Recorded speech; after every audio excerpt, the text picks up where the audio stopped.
Let's talk a bit more about the process of mathematical investigation. The idea of these projects is not only to occupy children with mathematics, but also to strengthen your mathematical thinking as a parent.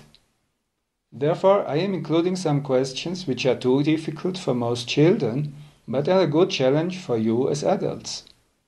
For example, the task of proving some theorems about polyeder in Project B of the previous module was of this kind. Don't worry if you could not solve it. We will get back to this subject in another video of this module.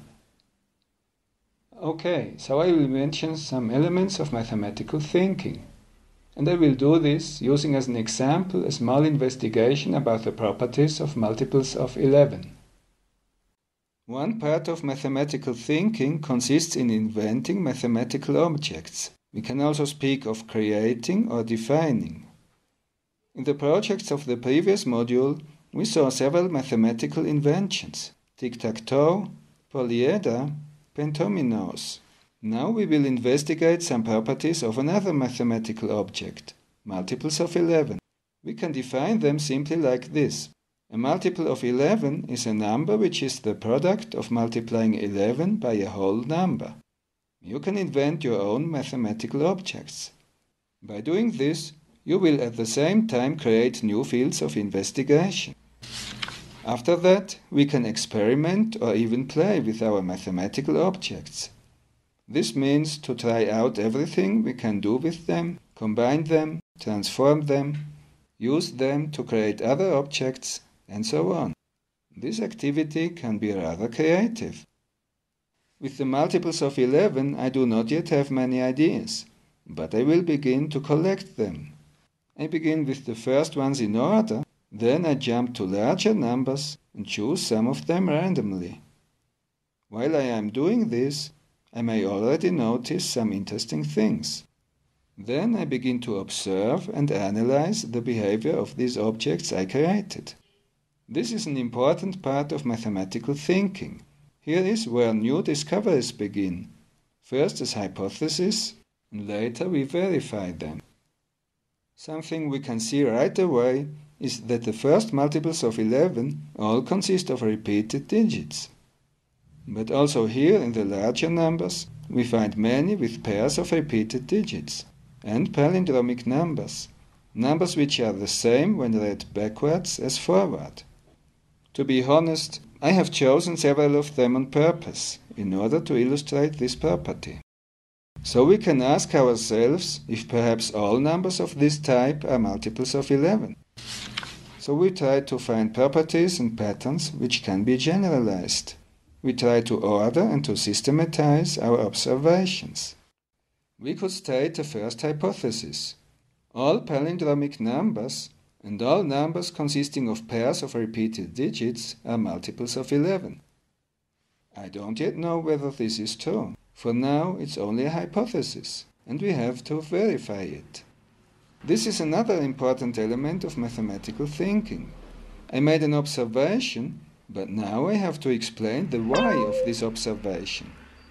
Does it have to be like that? Is it always like that? I have to prove that my hypothesis is true, or to disprove it if it is false. This is now the art of explaining, where we answer the question, why? So let's verify our hypothesis, or rather, one part of our hypothesis, since in reality we made two hypotheses. Let's begin with the part about palindromic numbers, and let's examine them in a more systematic way. From 11 to 99, our hypothesis is true. The next palindromic numbers are 101, 111, 121, 131, and so on. But 101 is not a multiple of 11, so our hypothesis fails here. Therefore it is false, since we assumed that all palindromic numbers are multiples of 11, and now we found one which is not. This is an important principle. When I have a generalized hypothesis about all objects of a given type, and the hypothesis is false, then one single counterexample is sufficient to disprove it. Not all palindromic numbers are multiples of 11. When we go on examining, we find that actually 121 is the only multiple of 11 here, all the others are not. But perhaps we can modify our hypothesis and transform it into a true one. Let's investigate the palindromic numbers with 4 digits. The first one of them is 1001, and it turns out to be a multiple of 11. Then follows 1111, and this is also a multiple of 11. When we go on with this succession, it appears that there is an interesting pattern. Why? Well, we observe that in this succession there is always a difference of 110 from one number to the next one, and 110 is 11 by 10. But when we add a multiple of 11 to another multiple of 11, the result will also be a multiple of 11. Therefore, every number in this succession is necessarily a multiple of 11, at least until 1991. Then the pattern changes. But now we can consider also these numbers, 2002, 3003, and so on. In every 1000 there is a succession of palindromic numbers which begins with a multiple of 1001. We know already that 1001 is a multiple of 11, so all its multiples are also multiples of 11. Therefore, we can apply the same reasoning as in the first succession to the one beginning at 2002 and at 3003, and so on until 9009.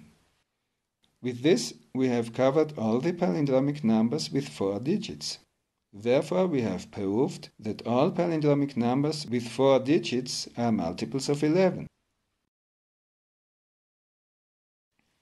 We also see in this example that our conclusions need not to be perfect from the start. Maybe we are wrong in our first attempt, but we can hone our hypothesis until we arrive at the correct result.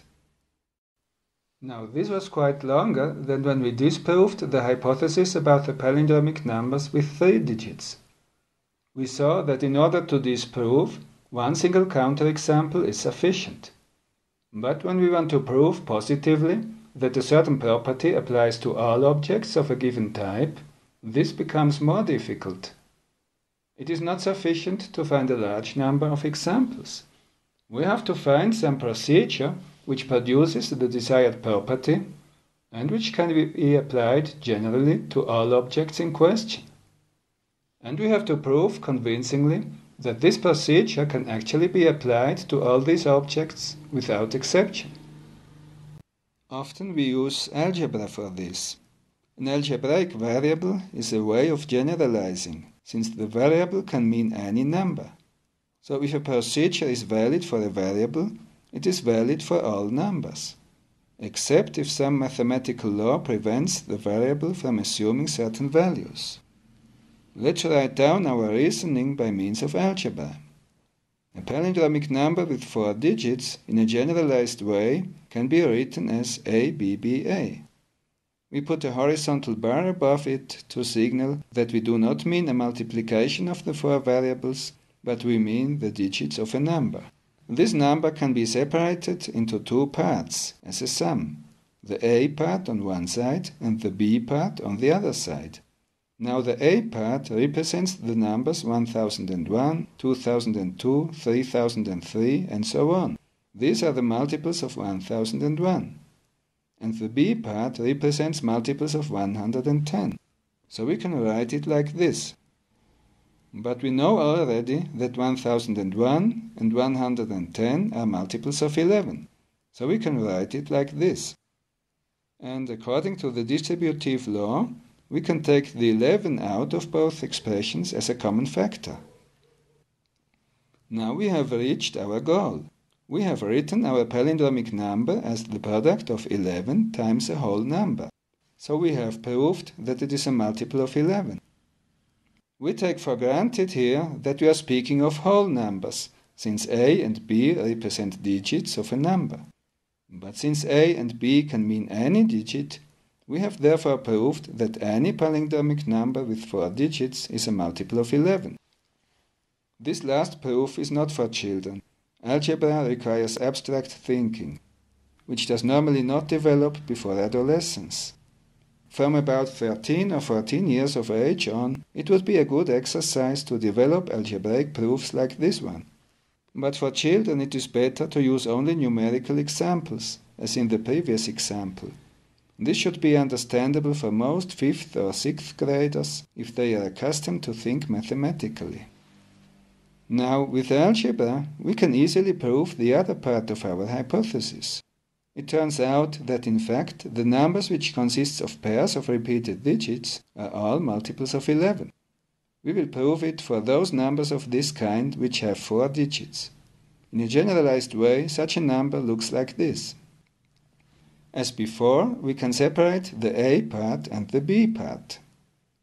And here too, we can write both parts as multiples of 11. We take 11 out as a common factor, and we have again a multiple of 11. We can also write it like that. Our initial number was the product of a multiplication of 11 times a number of the form A0b. Now a little task. Try to formulate this proof without using algebra, only using numerical examples, as we did initially for the palindromic numbers. Until here, we have only scratched the surface of the properties of multiples of 11. We can make more observations and ask additional questions, and so we expand the field of our investigation. If you like, you can choose this topic as your family project for this module, only that it may be a bit difficult for the children. But if they are already approaching adolescence, it may be feasible. For children from 8 to 10 years, Project B is better suited. So let's ask some questions to go on investigating. Among the 3-digit numbers, I find several where the middle digit is the sum of the other 2 digits. Where does this come from? How can we explain this? And how can we explain those numbers where this rule does not seem to apply? Observe what happens when we multiply a large number by 11. Can you deduce an easy method how to multiply quickly a large number by 11? Expand the topic of palindromic numbers to numbers with 5, 6 and more digits. What can you conclude? Finally, we can consider all those numbers we investigated as special cases of a general rule for divisibility by 11. Can you find such a general rule, a general property of all multiples of 11, which allows us to recognize them easily? Don't look for it in a book or on the internet. Try to discover it by yourselves. And most important, find a proof that your rule is correct. As always, use the discussion forum to interchange ideas, experiences, doubts and questions.